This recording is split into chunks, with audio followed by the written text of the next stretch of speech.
So we're at Harbor Freight picking up some organization stuff. Figured I'd do a quick video on the stuff that is the best at for what we do, off-road fabrication. This in here is awesome. I'm not sure how much. It's $4.49 now, but that is really good. Lots of organization. Mine has my TIG welder and my MIG welder on it. Let's see what else we can find. These here are pretty cheap, and you can actually, I keep a couple of these around where you can cut it and mount them on a frame rail. For $3 for an extra set of hands, you could weld that to, I don't know, the Buggy or something that you have to hold another thing. These are really useful. They're not great for huge amount of holding force, they'll bend, but when you need to cut one of these up, like these aren't that bad, but these I cut up. These grinders are great. Just word of advice, I only use lock-on type for grinding, and for these I like cutting because you can let go of the trigger. But for 29 bucks, those are a really good deal. I still get mine from either Benchmark Abrasives or Pearl or something good. I can't speak to how good these are, but their grinders, awesome. This is by far my favorite tape measure for fabrication, especially in the shop, because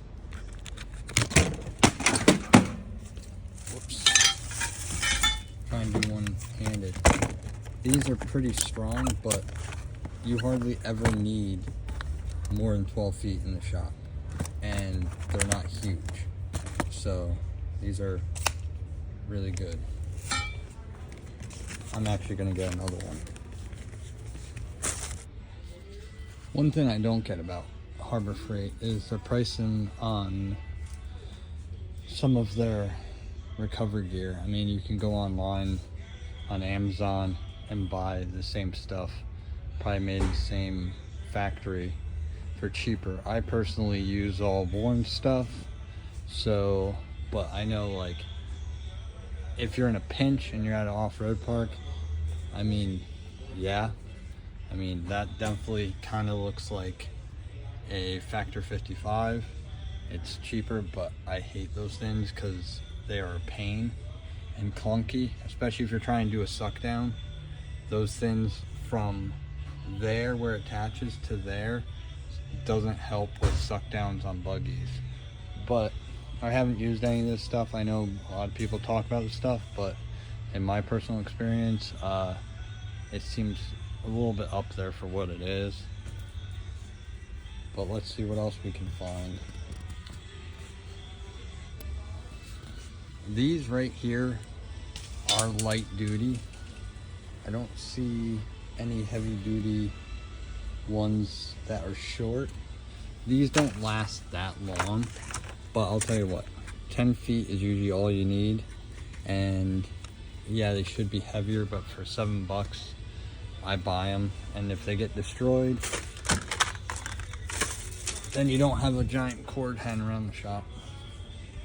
And also, I took a gamble on this over here.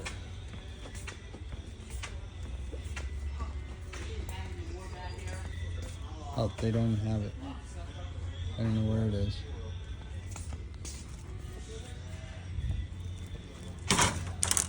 This thing is actually surprisingly good. I sucked up a crap ton of coal with this thing, and it hasn't quit yet.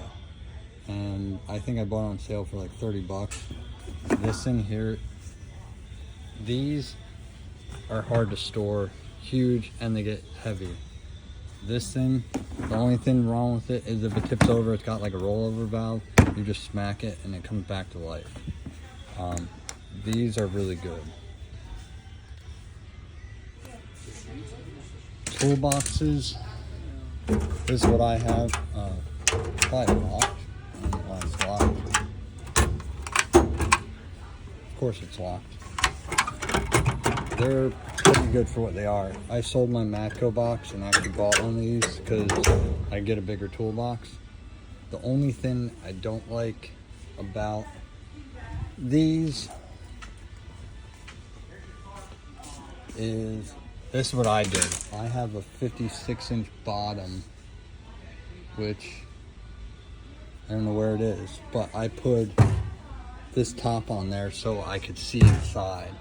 If you look at the other ones, like these, it's kind of hard to reach all the way back there. That's why I like that one. But these boxes, for the price of them, I mean, this is a 44, $5.99. You're just under $1,000 for a top and bottom, and you can always add on.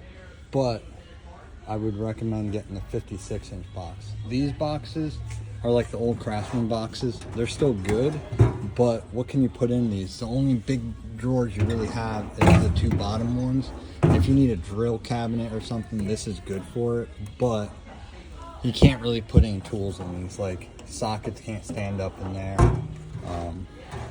You could put sockets up here, yes, and it'd be kind of cool if they extended this and made this actually like a pry bar or something, but these I don't really recommend because you can't put anything in these. I don't know, besides like a drill cabinet, or even screwdrivers are almost taller than that. But let's see if we can find a 56-inch box.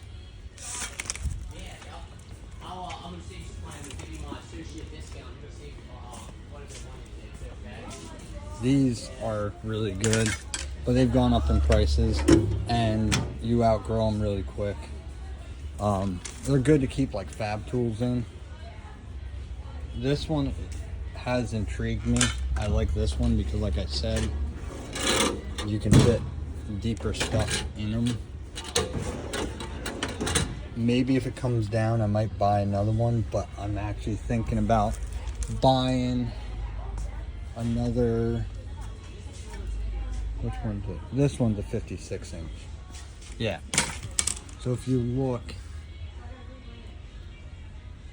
it's a little lower, and that little bit of lowerness helps. And I like to have a side spot on my toolbox. Like that one's basically a 56-inch, but I have this space. And the top on this one is $5.99, and the top on this one is $4.29. So, but this is the 72. This is the one I bought. I like the drawer configuration. So if you're looking for a toolbox in your shop, this is what I would get, is some sort of US General.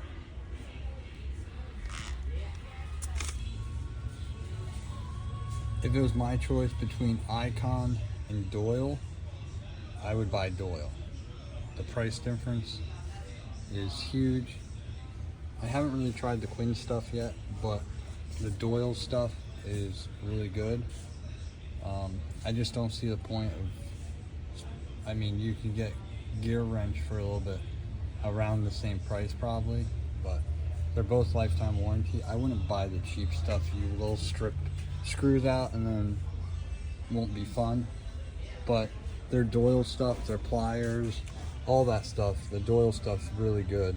Pliers, screwdrivers, I would definitely recommend those in your shop. Let's talk about, we talked about the tape measures. One thing I forgot to mention is layout tools. This tool right here comes in super handy. It will tighten up and keep an angle for you when you have messed up angles. That is really useful.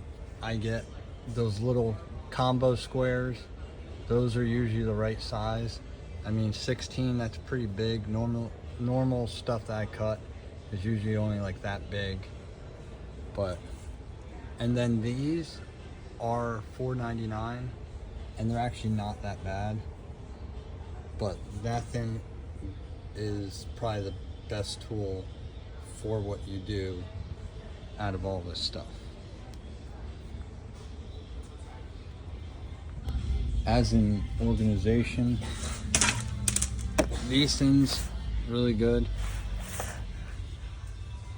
I don't think these ones skip anything, and these here are awesome. The wire racks for pliers, A+. And you've got wrench there. Those plier racks, I had one of those, they suck. These are the ones you want.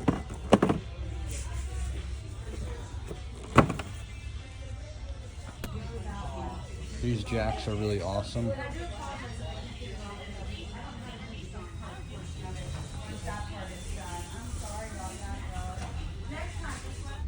I actually didn't know this for a while, but these are lifetime warranty, and I destroy these. Actually, they don't get destroyed, usually the handle chips, but I mean, I've put these through some crazy stuff, and they don't like want to kill you, like snap in half and try to stab you, so those are really good. And I just bought these because I actually only needed those, and that's why I bought it. But for $9, that's a really good deal. I'm tempted to buy this, but for $59, I'm gonna try to find something different. I like the snap-on style than the regular ball peens wherever they are, like there. So, but these and these, definitely something you should have if you're starting out. This is all stuff for fabrication and like buggy land stuff. Oh, the other thing here, I don't know if they have it. This hammer right here. You won't believe how much you use this thing for. That's an awesome little hammer. Probably gonna laugh in the comments about it, but don't knock it till you try it. Next time you're at Harbor Freight, buy one of these and you will find yourself using it for all kinds of stuff. I bought one of these a while ago. It's been trucking good. It helps you figure out a lot of problems in engines and find out if you have air bubbles in your coolant. These are really handy. So we're back in the shop. I totally forgot about this. Everybody loses their 10 millimeters, and there's enough for days. Every one that you could possibly think of. The only one that's not in this, you might run across the V-band clamp, and it's a super deep one. And that one's pretty deep, but some T-bolt clamps won't be deep enough, or intercooler clamps. But I did buy this, and I like that they're actual 6-point and not 12, and it's actually Pittsburgh instead of, this is the only thing I bought from Icon so far, is these inverted torques. So, but we're gonna organize the toolbox, and yeah, it's slowly getting there, but we're gonna organize the toolbox and keep on trucking.